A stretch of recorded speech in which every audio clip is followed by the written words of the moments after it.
Discussed about first unit of the electrical machinery, that is synchronous generators. And now from onwards, I am going to discuss second chapter of this subject, that is electrical machinery, that is voltage regulation methods of alternator. Okay, that is the second chapter of this subject. So firstly, we will see the index or contents of this chapter I am going to discuss. Okay, firstly, so these are the topics we are going to cover in this chapter. Those are, first one is regulation of salient pole alternator, and next one is voltage regulation methods. We have so many methods to determine the voltage regulation of an alternator. Those are EMF method, MMF method, ZPF method, ASA method. These are the different methods we are going to discuss for the alternator. And nextly we have the topic, that is short circuit ratio. Shortly it is termed as SCR. And next one is two reaction theory. And next one is determination of XJ and XQ. This is nothing but a slip test on alternator. And last we will discuss the phasor diagrams. Okay, these are the contents I am going to cover in this chapter. So firstly we will see the definition of voltage regulation, and next we will discuss different voltage regulation methods of an alternator. So how we have to determine the voltage regulation. So firstly we will see the definition of voltage regulation. So you already know this definition, that is the voltage regulation of an alternator is defined as the change in terminal voltage from no load to full load, full load divided by the full load. Okay, divided by the full load voltage. So it is equationally we will written as percentage of voltage regulation is equal to no load voltage, that is E naught, minus full load voltage V by full load voltage V into 100. So in terminology we will write it as an E naught minus V by V into 100. E naught minus V by V into 100. Here E naught is the no load voltage, V is the full load voltage. Okay, so note that E naught minus V is the arithmetic difference, and not the phasor difference. So it is very, so that E naught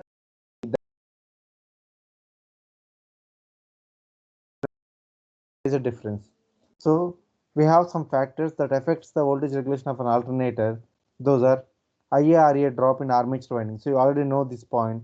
So IARA drop, that is armature drop. Okay, next you will have IAXL drop in the armature winding. This is because of the leakage reactance, IAXL. And next we will have voltage drop due to armature reaction, IAXL. So these are IARE, IAXL and IAXL. We already discussed in the first chapter. And these are the three main factors affecting the voltage regulation of an alternator. So firstly we will see the types of voltage regulation. So actually the regulation of alternator can be determined by direct loading method. Okay, direct loading method. But here we have several indirect methods of determining the voltage regulation of an alternator. Those are, first one is synchronous impedance method. We are also called as this one as EMF method. And secondly we have ampere turns method or MMF method. And nextly we will have zero power factor. Shortly we will call it as ZPF or Poisson triangle method of an alternator. And fourth one is American Standard Association method. That is nothing but ASA method. American Standard Association method. And finally we will have Blundel's two reaction theory. Blundel's two reaction theory. Actually, this method is used for salient pole type alternators only. Salient pole type alternators only. So previously I listed different methods, that is EMF method, MMF method, ZPF method. These methods are used for non-salient pole or round rotor type alternators. Okay. So Blundel's two reaction theory is used for salient pole type alternators only, and EMF, MMF, ZPF, and ASA method. These methods are used for non-salient pole or round rotor type alternators only. Okay, so firstly we will see how we determine the voltage regulation of an alternator by applying or by the direct method.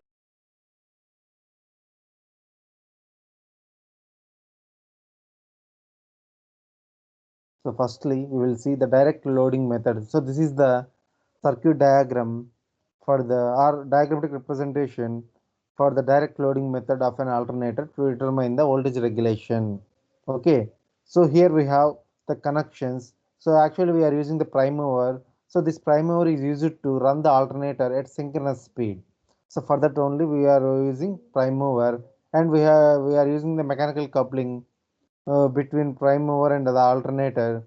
So here I am taking star connected armature winding. So here I am taking star connected armature winding. So the star connected armature winding consists of three terminals R, Y, B. Okay, and next we will have two ammeters. So one is at the R terminal, one is at the R terminal. Okay, so that is used to determine the line voltage or load current or line current. And next we will have one ammeter in between the field winding. It is connected series to the field winding, so it is used to measure the field current. Okay, and next we are using the voltmeter. So this voltmeter is connected to the Y terminal of an armature winding. So this voltmeter is used to determine the line voltage or load voltage of an alternator. Okay, and next we are using the TPST switch, tripole single throw switch, tripole single throw switch. And next we are using the DC supply to the field winding of an alternator.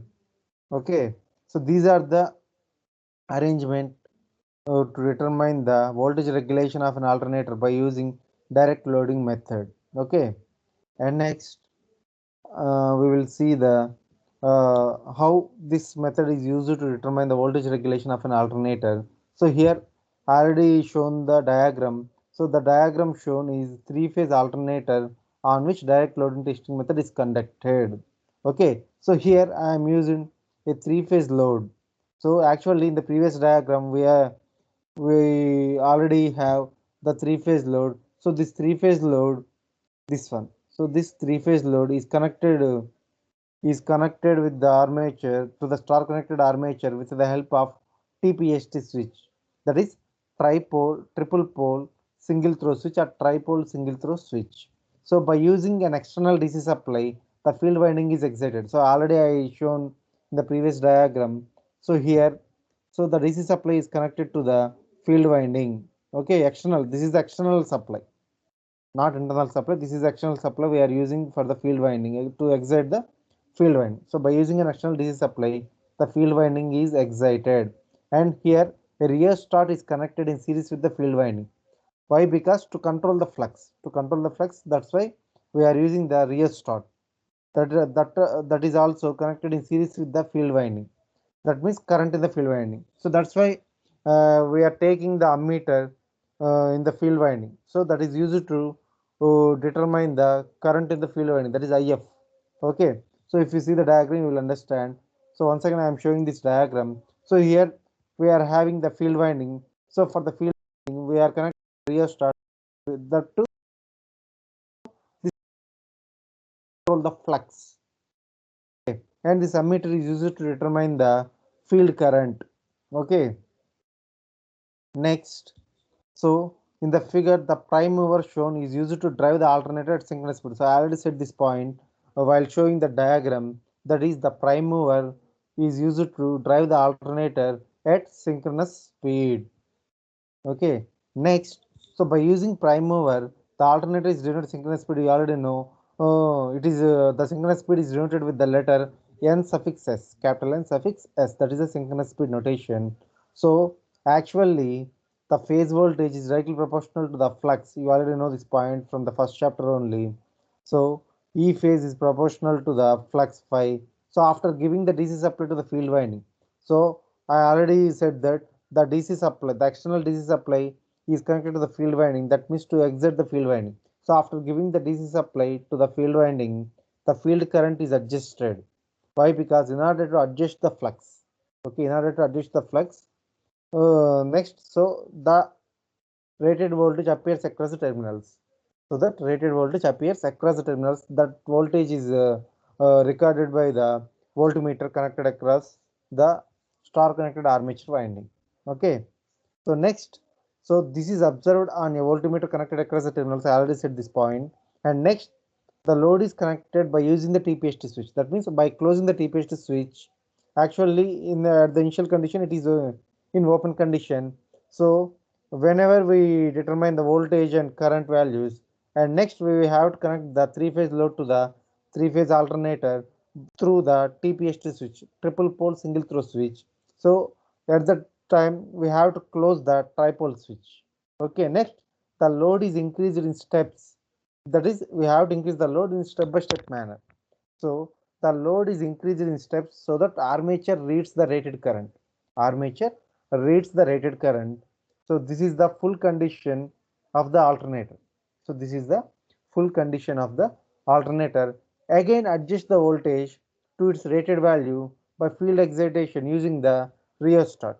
So again, adjust the voltage to its rated value by field excitation using the rheostat. What will happen means, so next, then disconnect the entire load by opening the TPST switch.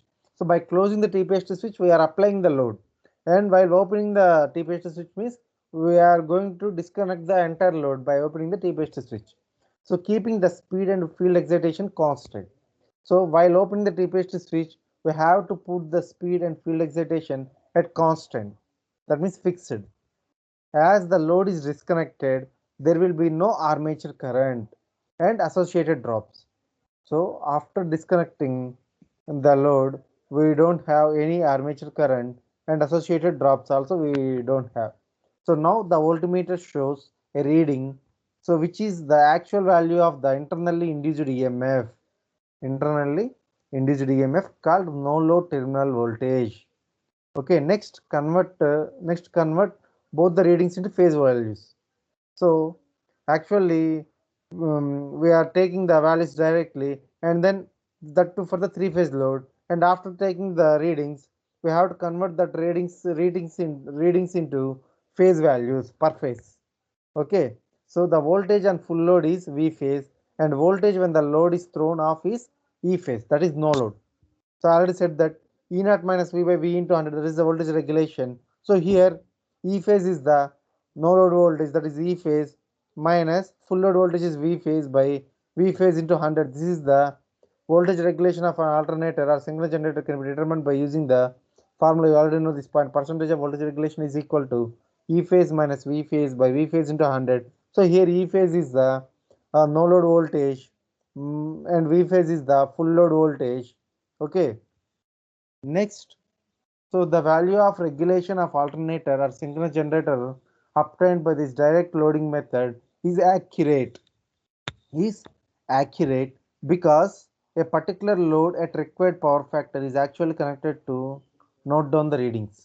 Okay, so because a particular load at required power factor connected to note down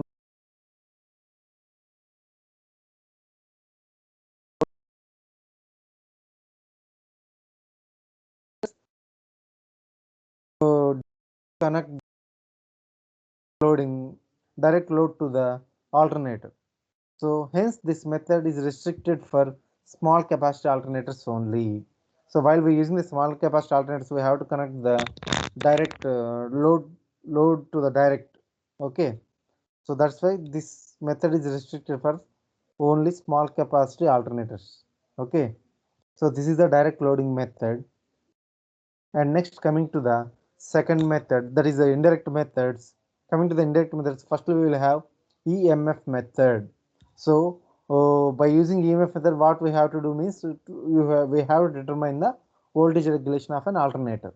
So we will see how we determine the voltage regulation of an alternator by using the EMF method. Firstly, so the regulation of alternator can be determined without actually conducting the load test.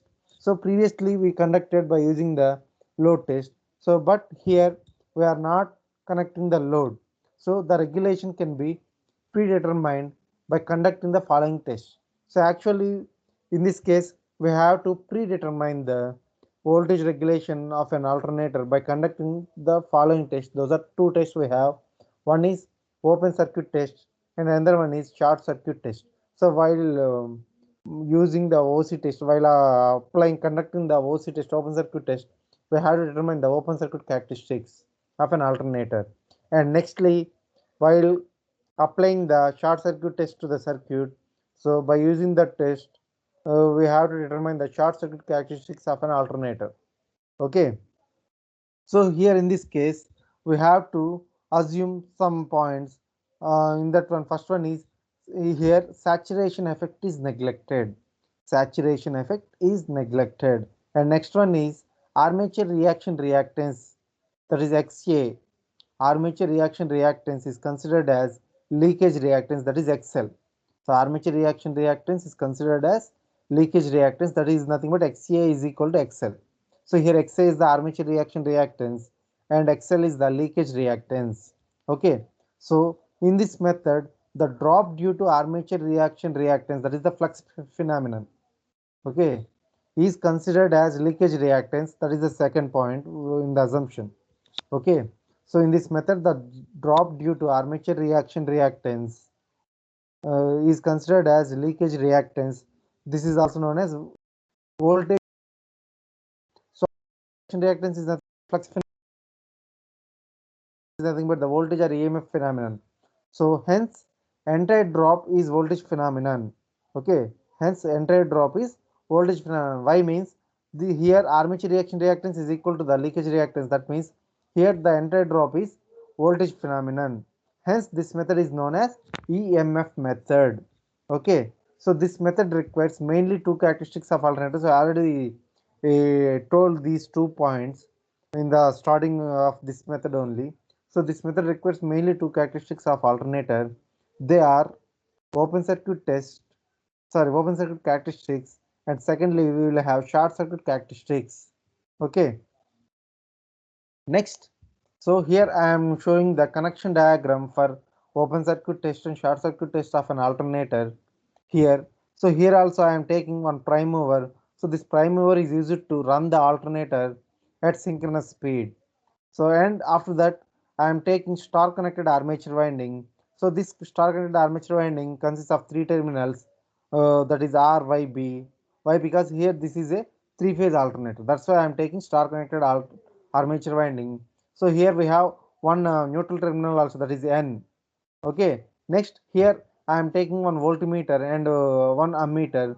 So here I am taking the voltmeter. Why? Because to determine the open circuit voltage of an alternator. And next here I am taking the ammeter. That why means, so here I am going to calculate the field current. And in the direct method also we are taking one external DC supply to exert the field winding. So here also same thing. So here also I am taking one external DC supply. So this DC supply is used to exert the field winding.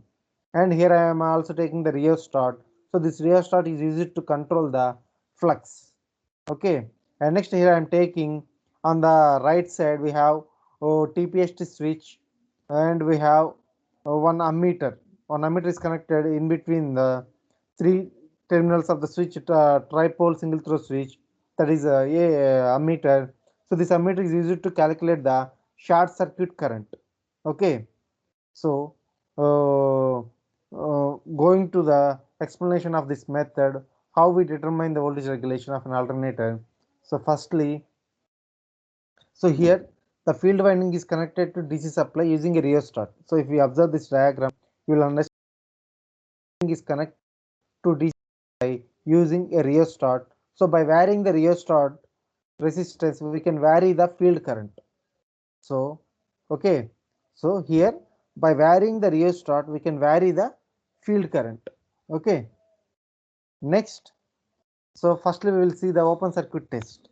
So with the help of rheostat, the field current is varied from minimum value to rated value. Okay.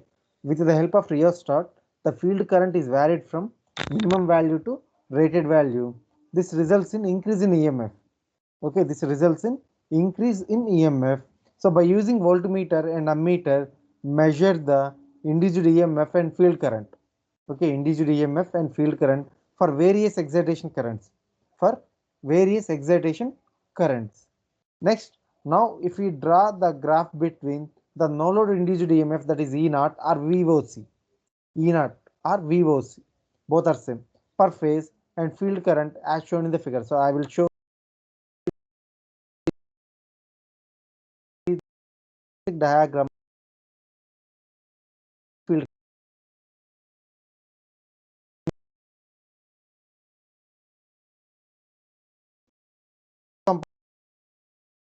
line and then bend because of saturation of pole. So this graph is called open circuit characteristics. So I will show the diagram. Next one is short circuit test. So short circuit test is obtained when a TPS switch is closed. Okay, when a TPS switch is closed. So that is shown in the figure. Next, then the field current is varies gradually till a full load current is obtained. Okay, field current is varies gradually till a full load current is obtained. Next, the graph is drawn between short circuit current ISC and field current IF as shown in the figure. I will show these two characteristic diagrams, both OC test and short circuit test, and the graph is called short circuit characteristics. So this is the characteristic diagram for both the cases, for the OC test and SC test. That means open circuit test, short circuit test. So in the open circuit test, we are drawing the graph between VOC and field current. So VOC is the no load voltage and field current. And next we will take the graph between two currents. That is, one is short circuit current, and second we will taking field current. So this is a diagram for the OC test and SC test. So actually in the OC test, up to some point we have the linear line, that means straight line. So after reaching the saturation point, so it will bend. Okay, it will bend, that means decrease. Okay, that is the open circuit test. In the short circuit test we have the straight line. Okay, so this is the characteristic diagram for EMF method, that means OC and SC test. Okay, next we will have, so from that graph, that is from the circuit, from the characteristic diagram, we will have synchronous impedance ZS is equal to AC by BC. So if you observe the diagram, so by using here I am using some points O, A, B. So from these points an alternator, that is Z suffix S. So from this diagram I am taking ZS is equal to AC by BC. That means AC. So this dotted line, straight line, and BC. Okay, AC by BC. Okay, that is equal to AC means VOC per phase. That means for the open circuit test, VOC by ISC, that is the short circuit current. So AC is equal to VOC and BC is equal to ISC from that characteristic diagram. Okay, that too from a constant field current corresponds to rated voltage. If the effective armature resistance is Ra, then synchronous reactance is Xs is equal to root of Z S square minus Ra square. So you already know this formula in the first chapter only. That is the synchronous reactance Xs is equal to root of Z S square. That is the synchronous impedance minus armature resistance. So Z S square minus Ra square. So here I am taking EMF per phase, that is E phase is equal to root of V phase cos phi plus IRA whole square plus V phase sin phi plus or minus IAXS whole square. So where plus for lagging load, that is inductive load, and minus for leading loads. Okay, so from this one I am taking the voltage regulation, percentage of voltage regulation is equal to E phase minus V phase by V phase into 100. Okay, so here we have to note the point, that is the regulation determined by EMF method is more than the actual value, hence this method is called pessimistic method. So this topic is asked in the 2 marks question in the external exams, that is what is meant by pessimistic method. So for that one we have to write the regulation determined by the EMF method is more than the actual value, hence that method is called pessimistic method. Okay, this is the explanation for the EMF method. And next we have advantages of EMF method. So actually So in the previous slide only, we discussed synchronous impedance. So here the synchronous impedance ZS for any load condition can be calculated. Okay, hence regulation of the alternator at any load condition and load power factor can be determined. So this is the main advantage of the EMF method. And next we have actual load need not be connected to alternator. So actually in the we are not going to, this method is for very high capacity alternators. So previously I discussed about the direct loading method. So in that method, the load is connected to small capacity alternators only. For that one, I am taking the direct loading method. But here I am not connecting the load to the alternator. So this method is used for very high capacity alternators. Okay, these are the two advantages of EMF method. And next we will have the limitations of EMF method. So the main limitation of this method is that the method gives large values of synchronous reactance. That means this leads to high values of percentage of voltage regulation than the actual value. That's why I'm told that point that is a pessimistic method. Okay, so that is the limitation of the EMF method. And next, this is all about the synchronous impedance method for calculation of voltage regulation of a synchronous machine or alternator. Okay, so this is the today's class. Okay, in the next class, I'm going to discuss uh, remaining methods. That means MMF method, ASA method, ZPF method, and blenders to reaction theory. I'm going to discuss those methods in the next classes, coming classes. Okay, thank you.